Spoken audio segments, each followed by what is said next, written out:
Hey, good evening, everybody. Hey, welcome back. That's right. Well, Hota's working on the new opening, but hey, actually, it looks pretty good. Florida, yeah, Fishing Adventures Florida Yeah, podcast. there you go. Whoa! I mean, this guy is a whiz, and we got to remind people 2 or 3 times during the show. So you better remind me that the big man himself, Hota's going on vacation for 2 Mondays for 2 weeks. So we Yes. won't have a show for 2 weeks. Plus, the second week of May, we're going to be in Boca Grande. I mean, in Key West fishing. So we weren't Right. going to be around. So, Yeah. God, what are you going to do for 2 Mondays in a row, Mike? You're going to I be don't know. I lost. don't know what I'm going to do. I'm going to be bored on Monday evenings because, I make dinner Yeah. early and get everything done just Yeah. for this. So, yeah, it's But it's going to be interesting. and we really need to send everybody that sends in their fishing reports to let them know that. And Yeah. but I'm going to try to get as much video as we can. We are making some changes uh, as we grow. We're talking to people who know a lot more about doing stuff than we do sometimes, and helping us to grow. And coming July 1st, Fishing Ventures Florida will be the YouTube channel that we have now, but we have Fishing Academy and some other stuff. All the shows are going to be Fishing Adventures Florida, whether Mhm. it's local or outside the area. It's all going to be one show, 2 shows a month. So every 2 weeks, you'll be able to see a new show. Yeah. One somewhere around here, maybe some heaven knows where, you know. And I know one thing, we're going to be doing some in Crystal River with a famous captain up there, Haynes. I don't know if you know the guy or not. Yeah. He might be okay. You think he's okay? Uh, Yeah, he yeah. might be okay. Yeah. And I Great. tell you, it's working out. Scotty Rowe, I got a call the other day from one of my clients and said, "Hey, I've been watching your shows and all that. We're going down to Boca Grande. Uh, can you find me a captain?" So gave him to Scotty. Scotty took him out the other day. Okay. So it's slowly starting to build up, Yeah. but we can't complain. We got we'll let you know June 1st, but we got some new sponsors coming on board for July 1st for Fishing Adventures Florida. So we're going to keep you guessing, but come June 1st, we'll let the word out, let you know who all the new sponsors are. Right. So and we thank you very much. Alejandro's watching, Josh is watching, and of course, Donald is watching. Yeah. And I got Um, Donald doing uh, some hard work for me today. My article for the magazines for June is going to be about kayaking. It's really cool to kayak. You can go, number one, it's inexpensive. Well, it used well, to be inexpensive, but still, when you're looking at a $4,500 kayak versus a $70,000, $80,000 boat, it's inexpensive. correct. Correct. Plus, a lot of people, they can put it on top of their car in the back of the pickup. I've seen them sticking out of out of the little trailer, so even a little compact car can pull it, and you get to go anywhere and launch it from anywhere. Yeah. So it saves you a lot of time. So Well, I thought I'd write a nice article, and Donald's going to supply me with a lot of the pictures because he's got a beautiful kayak. Oh, I mean, his is rigged out really. to be. So I'm going to show. We're going to have different pictures of the kayaks and the equipment that you should have on it, and then some of the stuff. And then I'm writing a pretty good article about where to fish with them in the Tampa Bay area. And Hmm. it's like Donald says, it's still cheaper than a regular boat. Yeah. Listen, they ain't no regular boat that's cheap anymore. No. There No. ain't no way. And hey, Scotty, thanks for tuning in. We're going to have your fishing report here later today. Uh, Yeah. Now, did you see we got another little front coming in again? No, I didn't see that. When is that Yes, I supposed to saw it happen? in the news tonight. Here it is, end of April, 1st of May, and we got another little front coming in. Yeah. Uh, Well, I, if any of these fronts would at least bring some wet weather with it, oh, we it's need water, all definitely. dry, dry, dry. Yeah, it But needs to you, bring some. but Bring, bring, I know we're dry, but look at the kind of bad weather they're having up in the Midwest, man. Mhm. Ooh, all through the middle of the states, all those tornadoes. I feel so sorry for everybody, you Yeah. know? Uh, Yeah, I got put on that call list to go up there, and I decided not to at this point in time. So yeah, what do you volunteer to help out? no, just my other career. That one.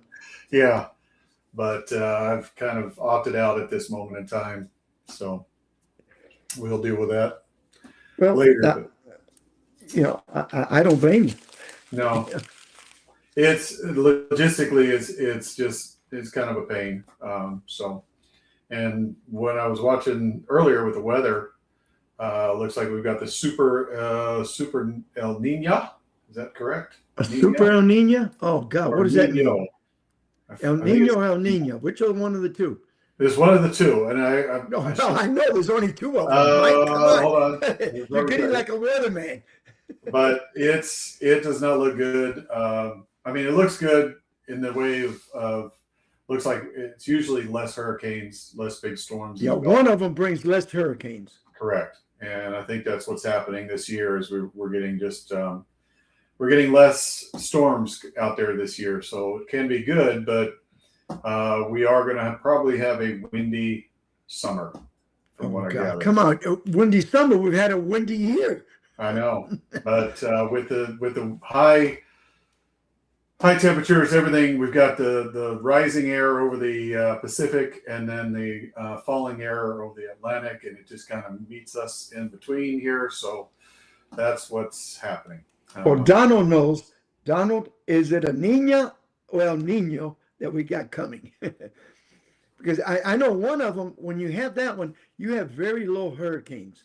Yeah. Then when the other one comes in, that's the one that brings in a lot of hurricanes. Yeah. The report that I was watching had several years from 1972 through 2023, and you could see the tracks and how many hurricanes, and it was a lot less during that time of year. So probably going to be another dry year for us, and less hurricanes this year, which is not a bad thing. We've had our fair share in the past few years, so Yeah, not too bad. But but we could use a lot of water though. we could still use a lot of water. So that's going to be the downfall of it. So just give us 2 days of good rain a week, and then give us 5 days of fishing. How's that? Yeah, Okay, here it is. Donald, a potential super El Nino is projected to develop in the mid 2026 and peak during the winter of 26-27. All right. So Donald, what does that mean? Break it down.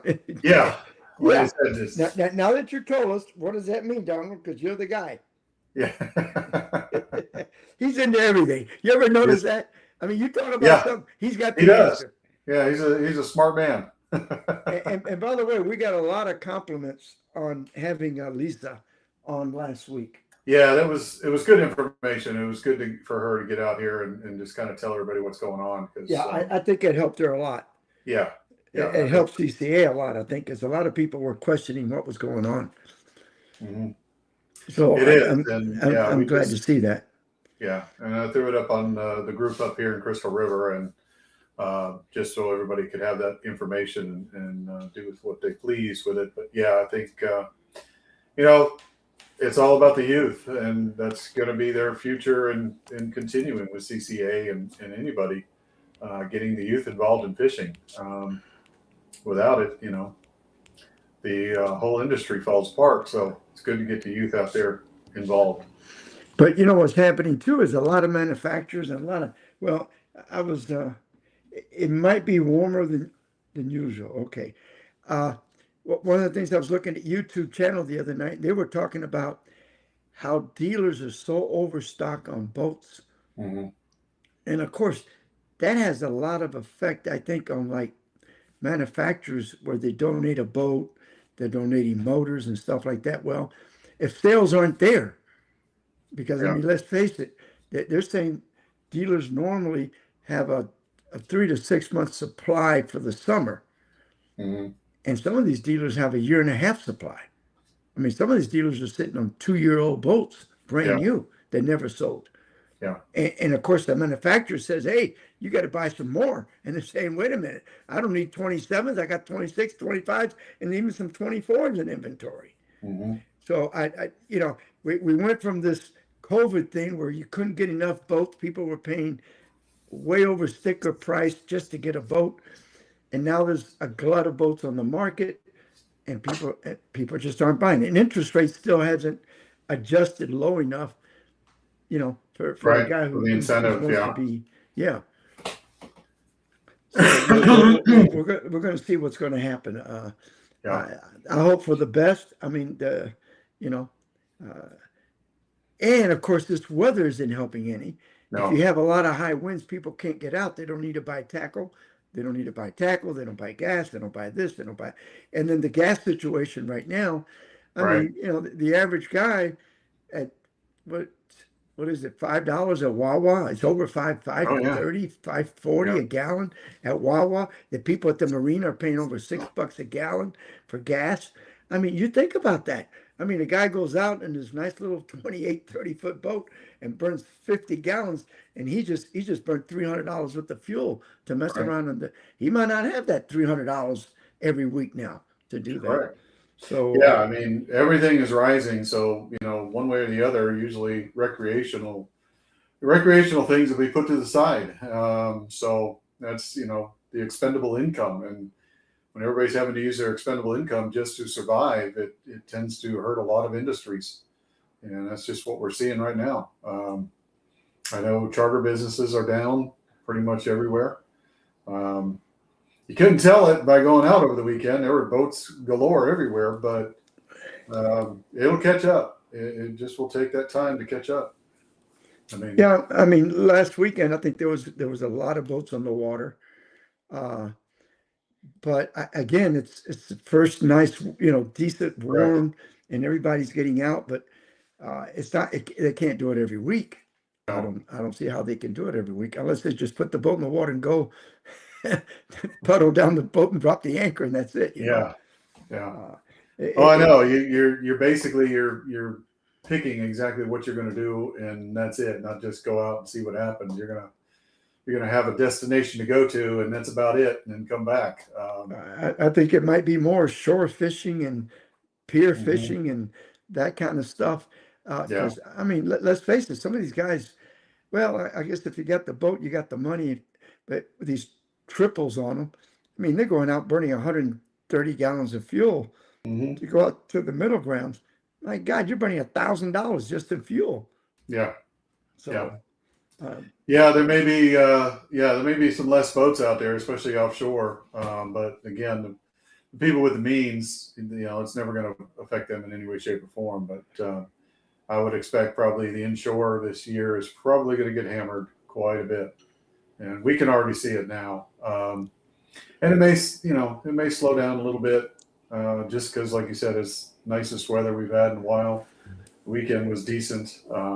There's been a lot of boats out there, and it was pretty crowded out there on the weekend. But now, what's happening in your area? Because I think this is a concern. Any of our listeners, if you know anything about this happening in your area, let us know. Just put it right on the screen. We'd like to know. My biggest concern down the road, and I got to be very honest with you, is what's going to go on with this deal about launching your boat if you're a charter captain, and the way they're trying to lock you out of. And I don't know if that's legal to some degree. If it's a municipal ramp, how can they tell you no? That what they're telling you is you can't do business with us. I don't think they can do that, and maybe nobody's challenged them yet. well, and that's what Unless I'm it's not a sure. private ramp, that's different Yeah. now. Private ramp is private ramp. There's, they own it. They can do whatever they please. Public ramps, public access, which is paid by taxpayer monies. I'm not sure. I don't know if anybody's challenged it, anything. We haven't heard anything. I just know that there are a lot more counties out there doing it than, Sarasota started it. Maybe I think there was another county farther south that actually started it, and now it's coming up on the West Coast. But I think it's a trend that is going to continue. And so whether it be lack of access in certain counties, I don't know.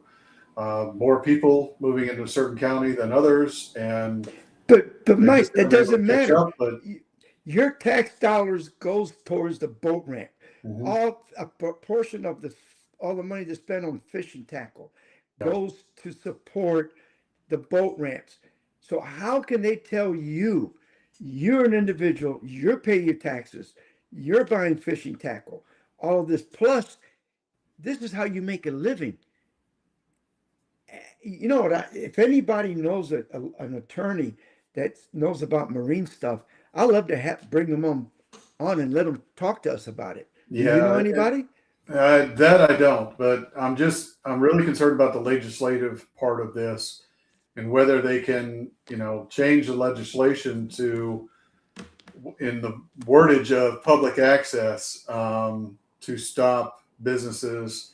Because again, it's not just charter captains. You've got to look at captains who run mullet boats, crab boats, scenic tours, all that. Yeah. It's not just charter captains, and everybody seems to involve just the charter captains, but there's a lot more industry in this that makes sense.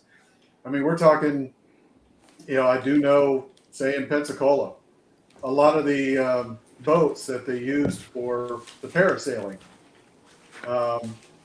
those guys launch at public ramps, and they take their boat out, and they take people out on the beach parasailing and everything else like that, and then they come back and pull their boat out at public ramps. So, it's not just charter captains. This involves a lot of industry, and I'm just curious on how they're really going to either stop that, or is the problem that the government's just going to write their own rules and keep small businesses the right to earn a living. So I'm not sure. And that's the part that I don't think could be legal. I'm in agreement with you. I don't know that legally they can do that, but I wouldn't doubt that they've thought of this and they're working on legislation in some way to do it. So I'm not sure. I don't have all the facts enough to, my opinion is I don't think it's a good idea. But again, not knowing all of the ins and outs of it, I understand the reason they would want to, but again, why not just make more access? Well, look, for example, Gandy Boat Ramp. In the summer on a weekend, they're parking almost on the streets and everything else. Oh, they are. There's there's extra property there Mm-hmm. that belongs to the county or the city or whatever.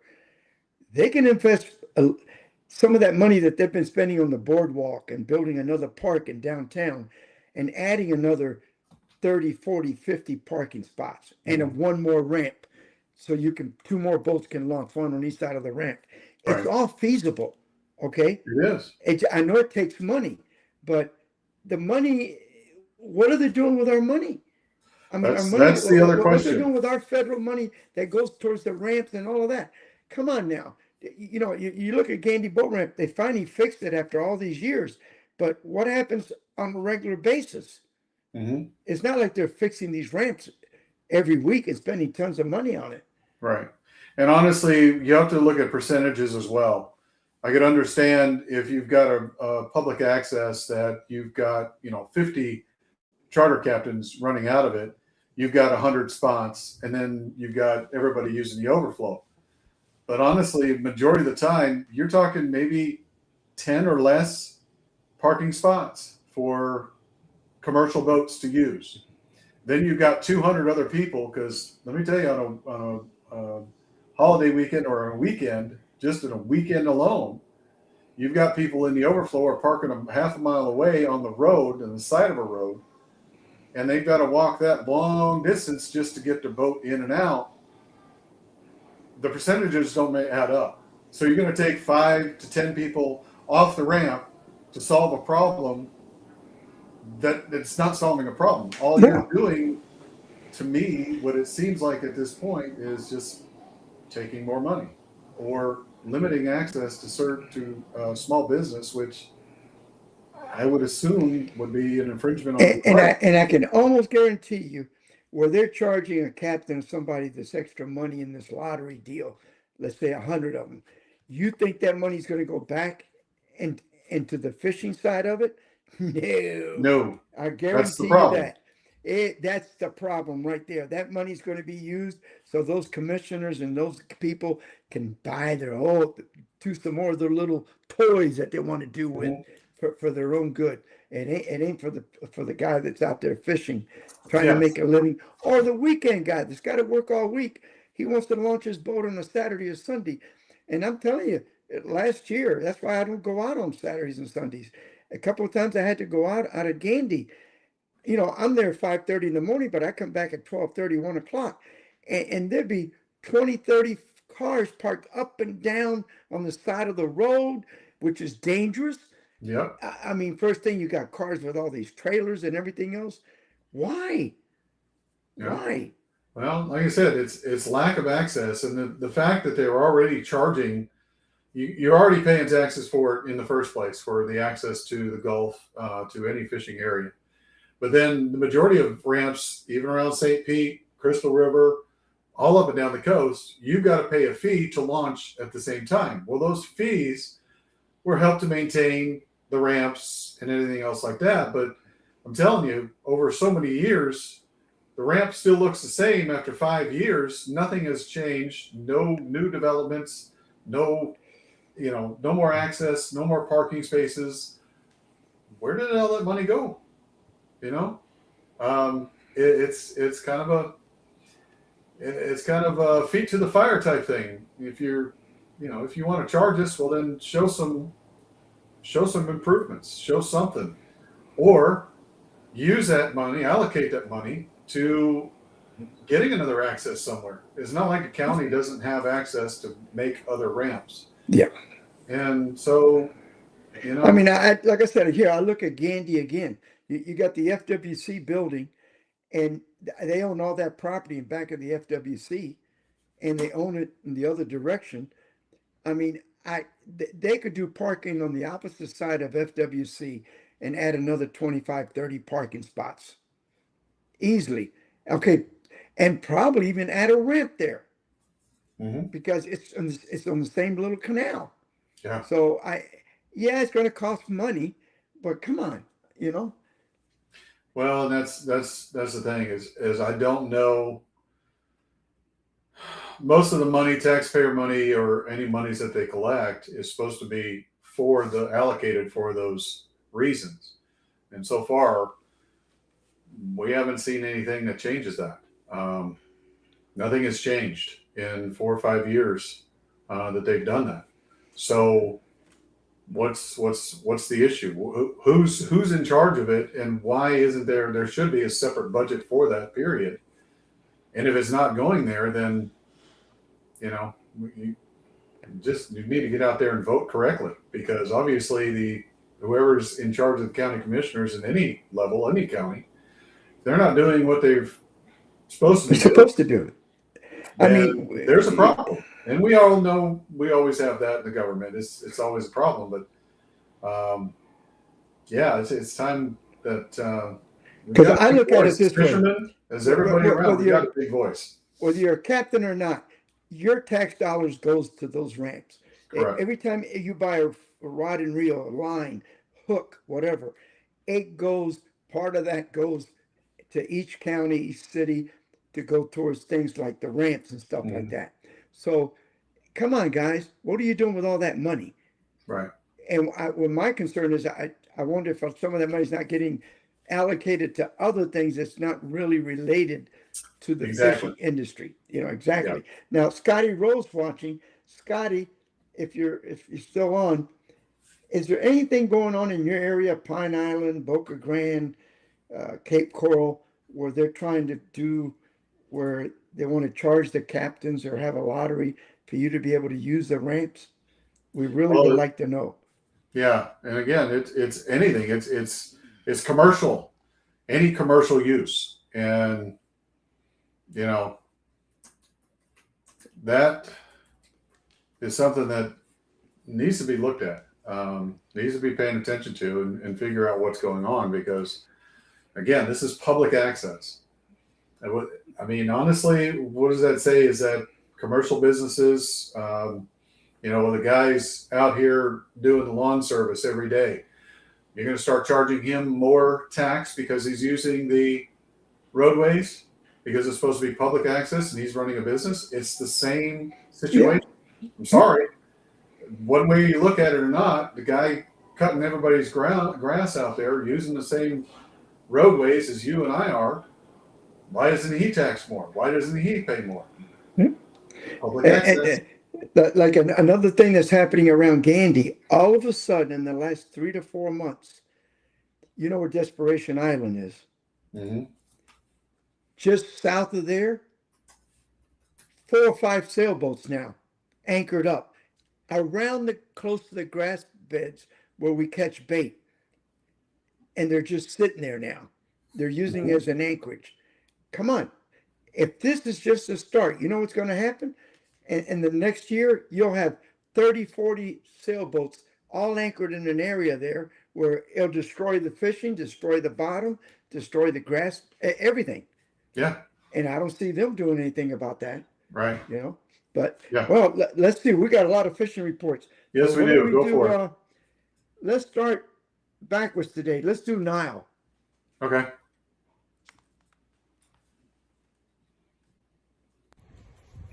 Hey, it's Captain Nile with Sweet Paradise Charters out of Steenhatchee, Florida, with this week's fishing report. This week's fishing has been really good this week. Water temperatures back up to 78 degrees, and we've had nice calm winds this week, and the fish have just been on fire as far as inshore fishing for trout and redfish, and some flounder and black sea bass. And we did try to go out and do some mackerel fishing on Saturday. No luck mackerel fishing, but we did hook about a 25, 30-pound kingfish on light tackle, and fought him until he pulled the hook. But it was a good time. But like I said, it's been a great week in Steenhatchee this week. Biggest thing we found is 3 to 5 foot of water on incoming and outgoing tide. All the tides have been good. Slow jigging, flukes on the bottom. The hottest color has been purple with a chartreuse tail. Anything you can do of that color this week has been kind of the hottest color. And of course, live shrimp or cut bait under a Four Horseman popping cork's been very well. So, but again, fishing's been great in Steenhatchee, and I think it's just going to get better and better as we get into May, and I'm looking forward to it. We're supposed to have some rain coming this weekend, which we really need, so won't be upset if we get rained out and can't fish. But if we do, we'll send out a report next week in Steenhatchee. And again, this is Nile Bryant with Sweet Paradise Charters. If you want to go fishing in Steenhatchee, give me a call at 850-443-7335. Thank you, and God bless. Thanks, Nile. Thank you, Nile. Yep, he's up at, we'll be fishing with him, I think, probably in December, back up there in that cold weather. But boy, was the trout bite hot when we went with him. Yeah, no, it was good. It looks like Scotty said there's nothing that he's heard of, but he's a little farther south in Sarasota. But like I said, I've kind of researched more and more, and I see more counties starting to get on board. Have you heard anything else about that Sarasota deal? Nothing. The last I heard is that they, again, I probably should research it now that I'm back in town a little bit better. Last I heard, scuttlebutt. Again, don't take my word for it, but last I heard is that because of all the protests and everything else like that, they shut it down completely, where they're not allowing any commercial going out of public ramps. And that's what I was afraid of. Yeah. And again, this is something I just heard. Not sure if it's positive or not, and I'll do some research on that. In fact, I could try to look it up real quick now, but yeah, that's what I've heard. It's crazy that they do that. Well, I'll tell you what. When you look it up, why don't we go ahead and do? Okay. Let's get Scotty Rowe's fishing report. Yep.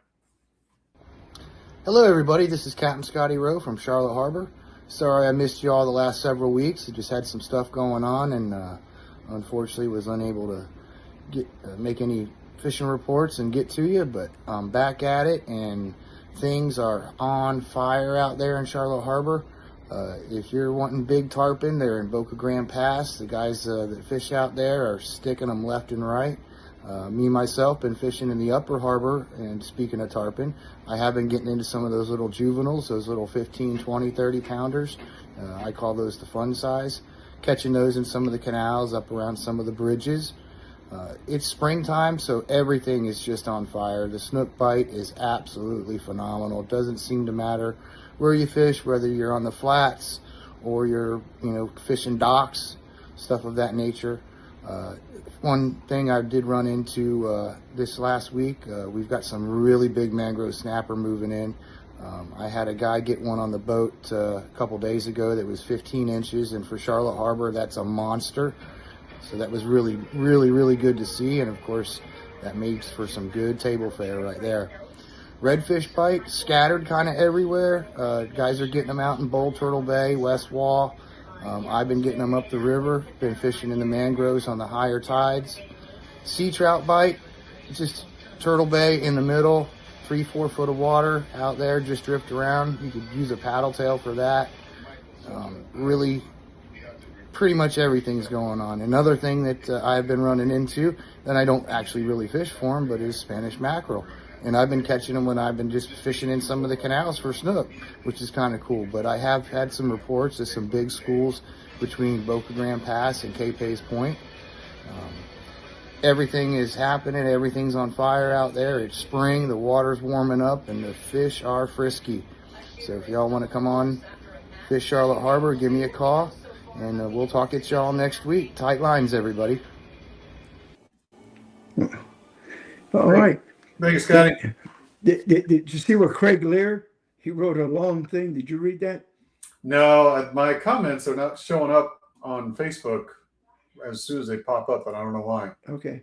He's saying that some of the areas like Reddington Shores and those areas now, they're asking you, do you have a license for that county? Right. Yeah. Like, I got one for Pasco County, my SNI Charters business license, but what they're doing, that they're also requiring that you have a business license in every city, I guess, for every area that you're going to be launching out of. Yeah, which makes sense.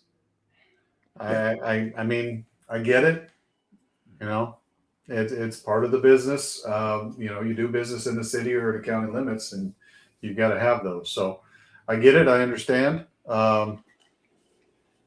I mean, that's those are like $14. That's always been the thing. I think they're only like $14 anyway.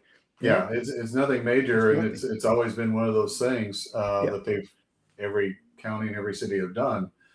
But from what I look here, it looks like that still permitting thing is still on. They've done it. It is initiated. So, it didn't look like they shut it all down or anything else like that.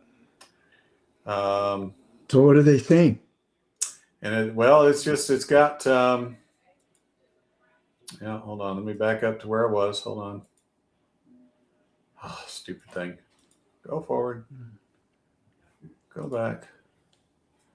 So, and it keeps going to the wrong one.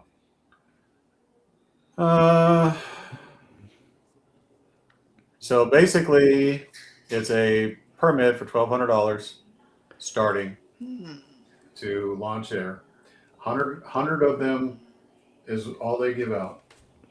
They also have strict guidelines on where your client parks, along with what parking space you use as a charter captain. You have 20 minutes at the ramp. That's it. And you have to adhere to it. So that's kind of what they implemented, which we all knew. And then it looks is that a public ramp, or is it a no? It's a Turtle Beach Park, Nora Patterson Bay Island Park, Nokomis Beach Park, and Loretta Court. So are those private or public? Those are public. Well, then how can they do that if it's a public ramp? But only one charter company can only have 2 permits. So if a charter company has several boats, he can only have 2 permits per boat. It's not per company, it's per boat. So it's the only boat that's allowed to access to it. So I don't know. It's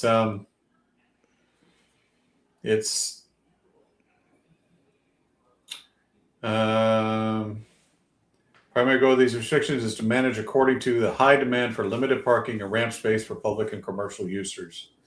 So again, instead of giving more access, increasing the boat ramp or increasing the parking, we're just gonna make more money. To me, that doesn't make sense. Well, at $1,200 a hundred, think about that. Oh, I know. $120,000. See, that's the thing. It's $1,200 to start. It could go up to $5,000, and it's from what I understood, it was a kind of a silent auction type thing. So you write down any amount, and then they draw it out of the lottery, and whatever amount you wrote down, that's what you get. Oh, Jesus. So, because it says starting at 1,200 to 5,000. So that means you got to bid at least 1,200 to be in it. Correct. All right. So, Yeah, this is going to be an ongoing thing, I think. It's a ripoff, I think, as far as I'm concerned. But yeah, and it's unfortunately it's probably going to spread through the rest of Florida. I just think that's what's going to be when you have so many people moving to areas, and then again, the influx of how many people own a boat since COVID. We've never been at this point before. But so I think what's happening is that they just didn't plan enough to think, hey, we might have a problem in a few years. And so this is their solution right now, Jeez. which is not a great solution. I think it's just, yeah, it's not the best thing to be out there and just taking people's money. And then how many years before anything changes? Yeah. I mean, like you say, money being taken. They can go up to 5,000 eventually. Hey, you might be paying 2,000-3,000 a year to use the ramp. 100. Look how much income that. If they just took that, they could expand the parking, do all this other stuff. But I guarantee you that money's not going to that. Yeah. Those commissioners are looking at that income as more candy for us to do other stuff with. Right. Yeah, like I said, it's going to be an ongoing thing, an ongoing fight, and be interesting to see how it plays. But I don't see it stopping just there. I think it's going to be implemented in a lot of places until there's a big backlash, and then I wonder, hey, you spent all that money, you're going to get anything back for it? And I doubt it. Well, can you imagine? Well, you see, the boat dealers wouldn't care because when you look at captains compared to. But I tell you what it will do is a lot of these guys, and that's part of what he said, what Greg said, that will do that is a lot of these guys that are just got a captain's license because you go to sea school and basically you're buying the license. They're not going to be able to afford to be a captain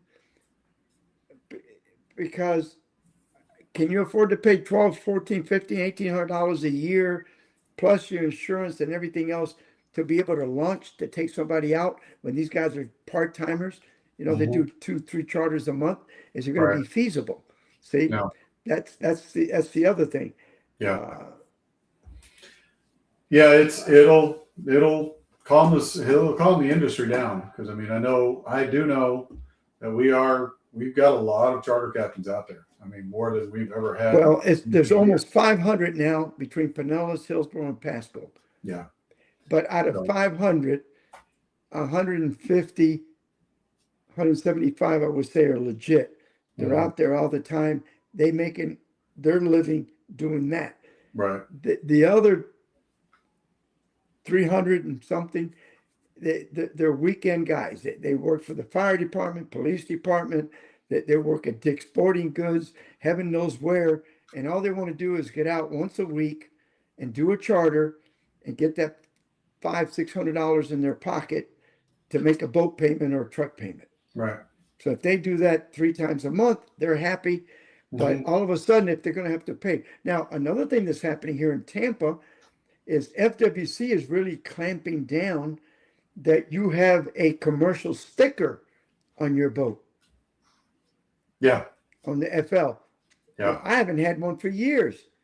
I got regular FL sticker, Mm-hmm. but now they're clamping down saying, no, it don't cost you any more to get it You when just you have go to have apply it. for it, but you got to have it. Mhm. Well, guess what happens? That's another way they can nail you at the boat ramp. Because Yeah. if you don't have it, you can launch and say, well, I'm not doing a charter. I'm not a charter. This is not my charter boat. Yeah. So I mean, everything's starting to fall into place. All of a sudden, FWC is starting to enforce this. So you Yeah. see the pattern? Oh, I know. I know. Yeah. Yeah. Well, again, you know, the other rule of they have to have probable cause to stop you too, Yeah. which changed it. That changes revenue. It does. You know, it changes revenue for the FWC. I mean, when you can't just stop you just to check, that's a loss of revenue. So they've got to figure out some way to bring it back up. Yeah.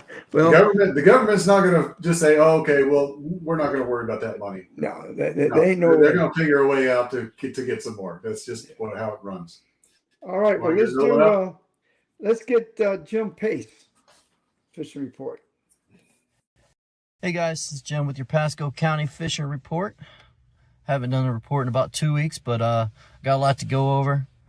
Been along the water quite a lot lately. And first things first, we were in the Jason Tucker 4th Annual Inshore Slam Tournament on Saturday at a Sam's Beach Bar. I actually fished with probably one of the best captains out of Pasco County area, Steve Johnson, flat snooking. Him and his son, Taryn, took us out. We had a phenomenal day, great time. Bait was super tough. Bait's been tough for the past week, so everybody's been kind of tight-lipped on where it's been if they find it. So I can just suggest going out and just hitting your local bait spots and see if you can find it. It's moving around quite a bit lately up with that front came through. But we actually had a great time. We went out early, got our slam really quick early. Unfortunately, we just trying to upgrade throughout the day. We never could get that big snook to bite and actually land it. We had two snook break-offs, but we just couldn't land them. So that's unfortunate. We definitely had that tournament in the bag. We had a big red, we had a big trout. We just couldn't get a big snook. So we did end up winning most spotted redfish. I think it was 9 spots total. His son Taryn caught that one. Then as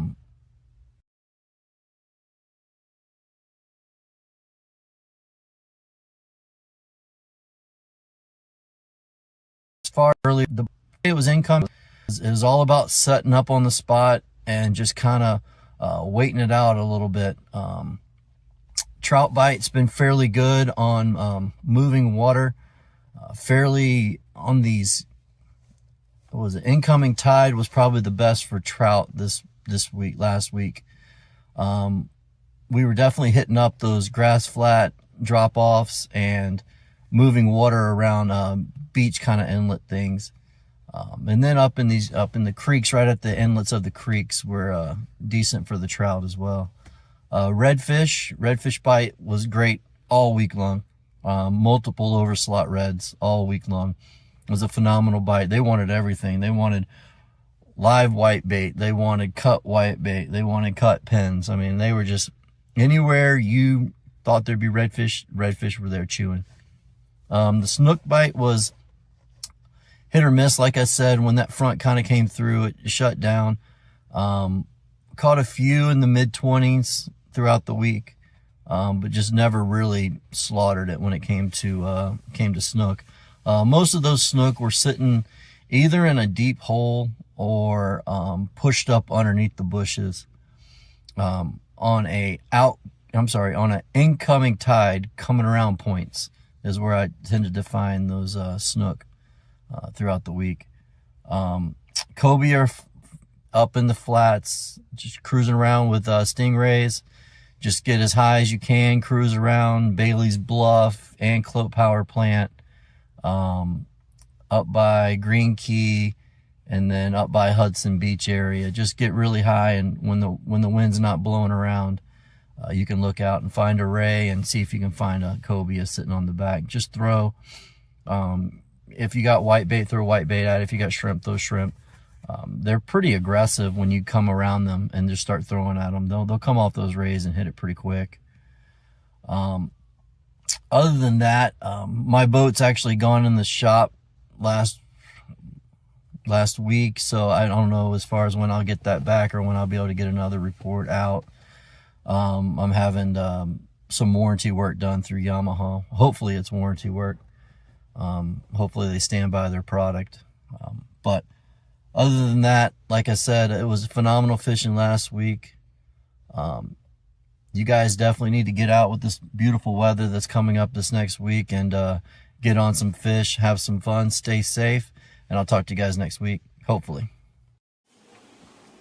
Thanks, Jim. Thank you. Now, you notice what he said? Same problem we're having down here. Whitebait is tough to find in the bay. Yeah. You have to run all the way to the Skyway. Wow. Now, there's, Yeah. like I said, if a few people find a little bit, man, Mhm. they're really tight-lipped about it. Yeah. Yeah. We've had the white bait around here. It's been pretty good. Seen some good schools out there. So we don't seem to have that problem right now. We've got white bait showing up pretty easily. So, yeah, maybe just stuck down there is where you got an issue, but seem to be doing good with white bait here. Well, not in this area. We've had it tough. I mean, we were starting to catch it in the flats. Uh-huh. And we got a couple of those cold snaps came in, and then all this high wind, and it Yeah. looks like it all went deep again. Yeah, well, and that's the thing. I mean, up here we've got the shallow water, so it warms up pretty quick for us. I mean, we're back up in the 80s, lower 80s right now. So it seemed to didn't seem to bother us too bad. But that's probably what didn't affect the white bait that much because all it took was a day to warm back up. So one bad. And let's remind everybody again, for the next 2 Mondays, we will not be on the air Right. because our producer is going on his 2 weeks vacation, and we're taking advantage of, and a week, the Monday after Mother's Day, we'll be in the Keys fishing. So for the next 2 weeks, May 4th and 11th, is that, yeah, and the 11th, we will not have a show. So I don't want people to panic. Yeah, we'll have one show on the 18th, and then we probably won't have a show for Memorial Day either, will we? I don't know. I'll do Yeah, one. that's right. You're right. It's good. Whoa, it's going to be a real short month for us. It'll be a short month. We only do about That's right. one or two. So, well, what can I tell you? We got to make it work. All right, so let's see. Let's get Michael Dawson's fishing report. Yep. Hi guys, Captain Michael Dawson here at Patriot Guide Service. So this week out here has been a lot of fun out here out of the Anclote area. A lot of our fish have started moving to the beach lately. So instead of fishing the mangroves and these grass flats like we've been concentrating fishing a lot on these open beaches right now. Lots of big gator trout out here in all the troughs along any of the beaches. Kind of look where the waves crash. You'll see that little ditch between the beach and the wave crashing there, and that's where all these trout are sitting at. Throw some whitebait down, big pinfish. They're eating lots of jigs, little johns, little Berkeley gulps, stuff like that. Been doing very well. Besides all the trout out on the beach, there's plenty of big snook showing up out there. That's only going to get better and better as our season goes on. But plenty of big snook out there. They're starting to eat the grunts. They're not fully keyed in on the grunts out there yet, but they're definitely starting to eat them.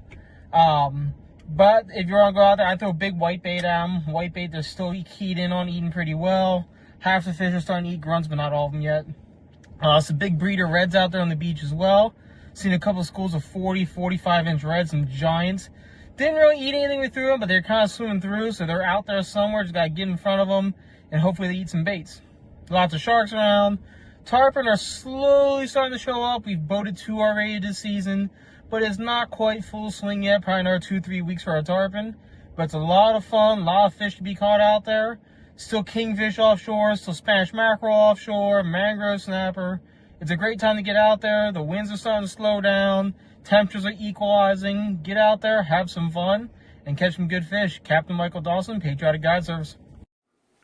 Thank you, Michael. Thank you, Michael. Yeah, we had a real good show with him a couple of weeks ago that's going to air, I don't know, whenever Holta puts it out, probably sometime in May. And Yeah. we just When tore is- up the redfish. When is our crappie one going up there? I think, I don't know. Holta's the one who knows that. I don't remember. No, we'll have to ask him. Yeah. Oh, Holta can tell you when the crappy one is going to be Yeah. on. Hey, and I'll tell you, if we don't get some water, my pond behind my house, you can see that when the bass swim, that it's like a big push because the water's getting so shallow. Mhm. I mean, when they run across the pond, you can see it's like a submarine swimming underwater. Oh yeah, yeah, I So bet. we bet. really need some water. Well, I let's know. see. Let's get Tony Franklin's fishing report in. Okay. Hi, Captain Tony Franklin back once again with this week's fishing report. This week we've had a lot of different types of weather once again. Started out really windy at the early part of the week. I mean, extreme winds blowing everybody off the water. As we got later into the week, Friday, Saturday, and Sunday, the winds finally calmed down. And when the winds calmed down, the fishing got better. This week, we've been catching a lot of Spanish mackerel once the winds died down. Friday, Saturday, Sunday, large, huge Spanish mackerel are in the bay right now. Catching them on live scale sardines. You can also catch them on pinfish. They're also biting live shrimp. So it's not really particular what you're really putting out there for bait. This week, the scaled sardines did seem to work the best, but what I did was chopping up a lot of the scaled sardines, throwing them out, getting a chum line going, and then it really didn't matter what you were kind of using for bait once they got chummed up. But really large Spanish mackerel in the bay right now. We're catching mangrove snapper. Some of the mangrove snapper this week were on the large side too. Caught a lot of smaller ones also, but really good action on the mangrove snapper this week. The trout bite remains really well. Primarily spotted sea trout. Haven't seen a lot of silver trout this week, but there is a few occasional silver trout. We are catching snook this week, not in large numbers, but the snook bite is biting really good on scaled sardines or greenbacks, whatever you want to call them, on a higher tide around the mangroves. We are catching a few redfish, not really trying to target them. We're kind of catching them in the same areas that we're fishing for the snook. There's been huge ladyfish around for action. There's been jack crevalles. We're also catching sharks this week. We're catching bonnethead sharks. We've caught a few black tips. So there's all kinds of action out on the water.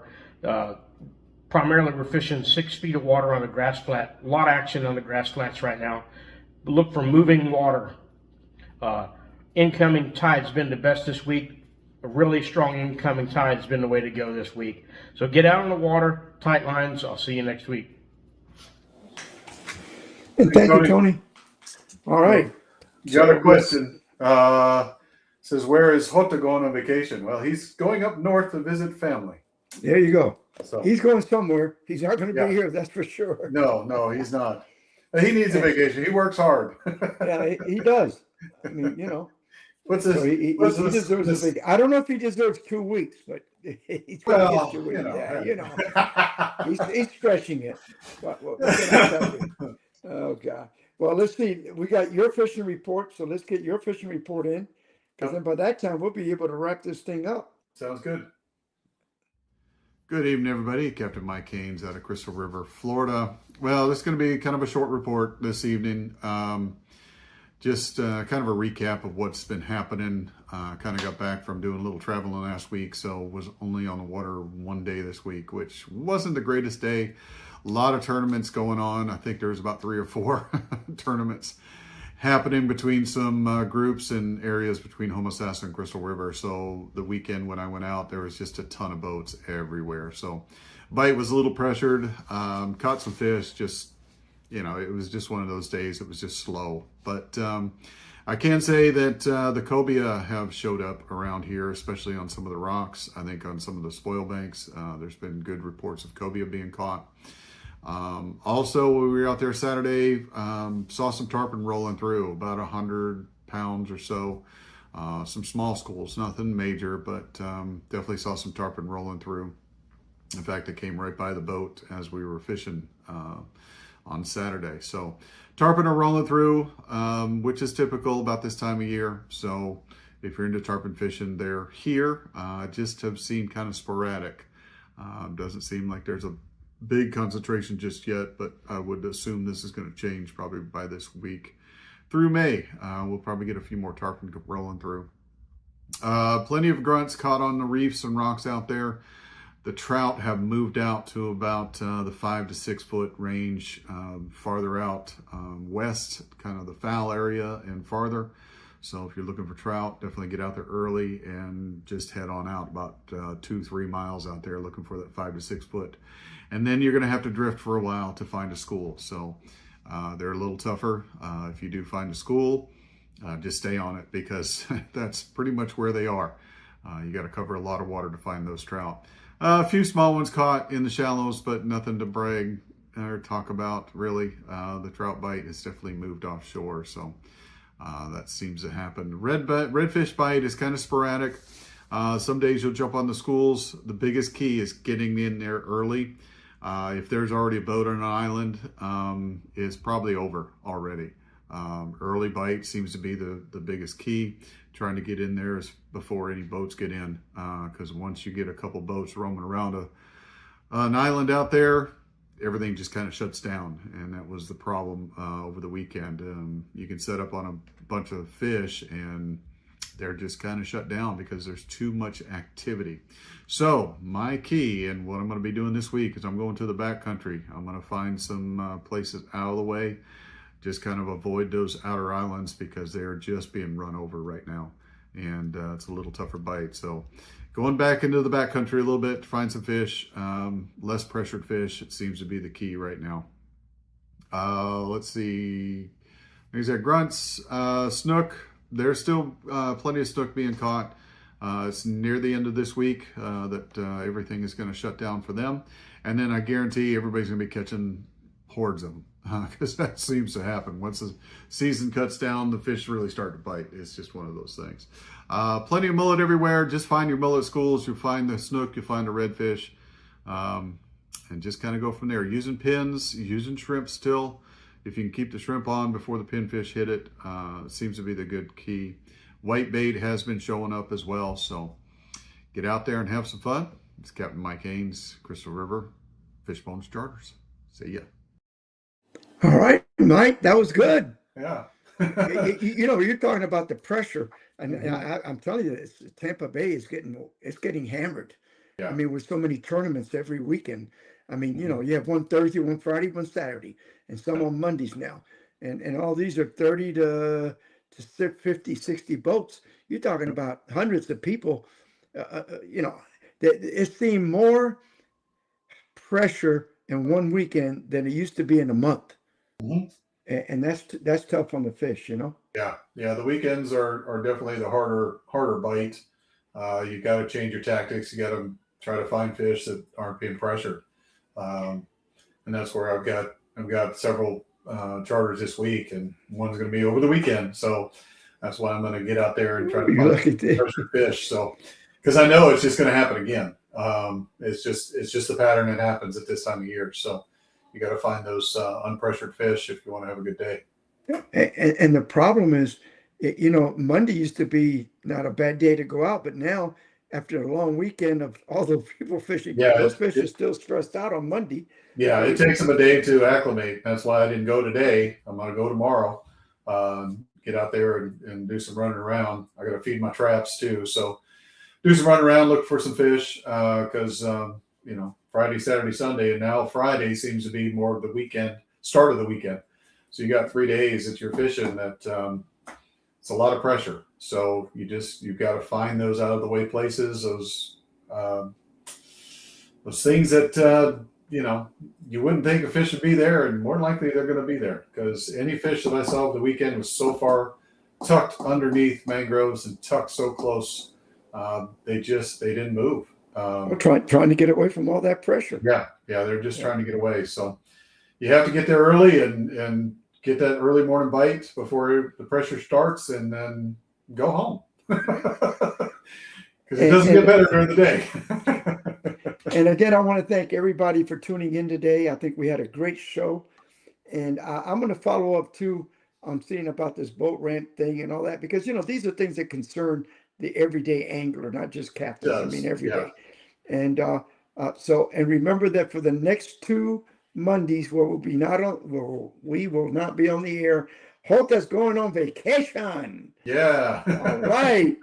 And he's gonna bring us a lot of presents from wherever he comes from. There you go. Yeah. Ah, There you go. okay. There you go. So God bless everybody. We'll see you in 2 weeks. We'll see you next week. Next 2 weeks. Yeah, 2 weeks. 18th. 2 weeks. Yep. That's right, 3 weeks. 3 Yeah. weeks. 3 weeks. All right. Take All care, right. everybody. God bless. See you later.